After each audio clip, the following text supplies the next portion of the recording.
Dictation start now. I am delighted to be with this distinguished audience at the 86th annual session of the Indian Science Congress. My special greetings to the foreign scientists and the Nobel laureates for being with us today. I am particularly pleased that this season of the Science Congress is being held in Chennai and at Anna University, which is the pride of Tamil Nadu. This is the part of India where literature, arts, culture, architecture, spiritualism and science have flourished in a magnificent confluence for many centuries. This land has produced giants of literature like the saint, poet and philosopher Rashtrakavi Subramanya Bharati.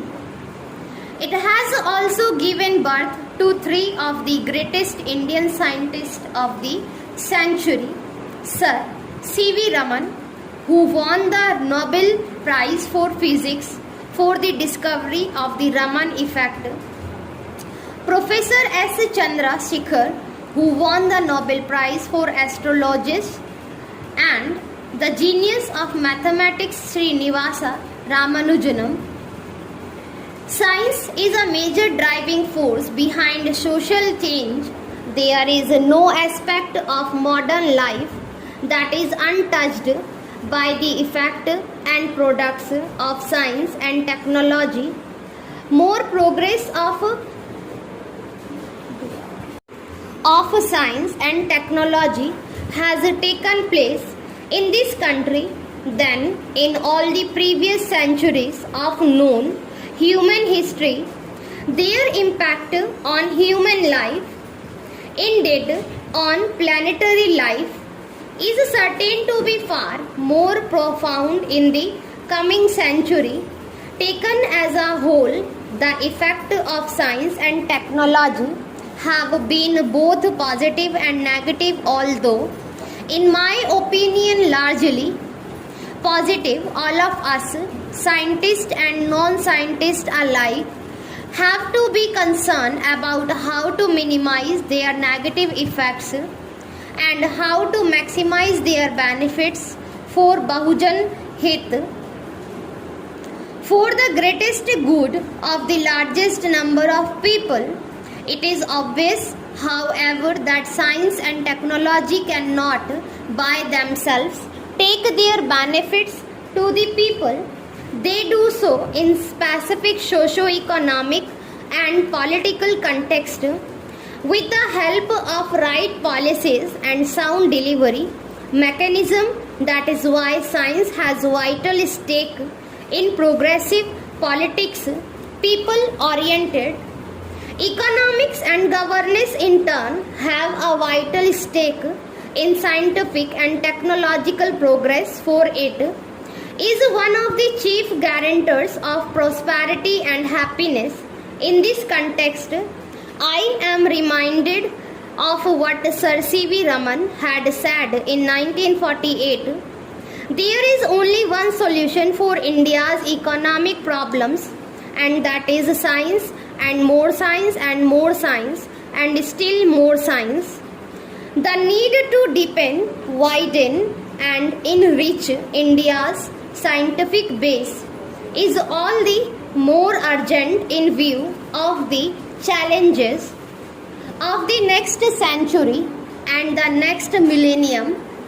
It is well recognized all over the world that the societies that will survive and thrive in the face of these challenges will be knowledge societies.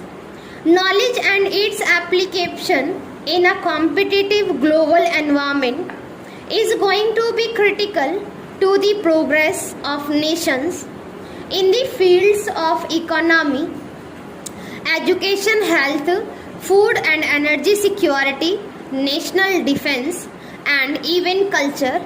We need to raise the knowledge level of every section of the population. India has been the original knowledge society in the history of human civilization. This is the land where Gyan and Vigyan both flourished in antiquity. Due to historical reasons, our scientific tradition got weakened. The question before us now is, how do we, as a free nation with 5 decades of experience of independent development, emerge once again as a global scientific power in the early part of the next century? I would like to outline here some tasks that the scientific community, government, our educational institutions, industry and society at large have to jointly accomplish. First, our scientific establishment must focus not only on quantity but also on quality, especially such standards of quality that stand international scrutiny. We are legitimately proud of having the third largest stock of science and technology manpower in the world. However, in spite of this vast S&T infrastructure, should we not achieve much more than what we have done in the past 50 years? Yes, we must resolve not to maintain mostly a recipient of scientific and technology knowledge from outside, but also become a giver, a major contributor. We cannot afford to purely imitate or to be satisfied with following the signs that other nations are doing. We have to be trend setters in our own right in as many areas as possible. It is very important that while developing our human resource, we take special measures to enthuse, encourage and support women scientists and technologists to pursue their professional career.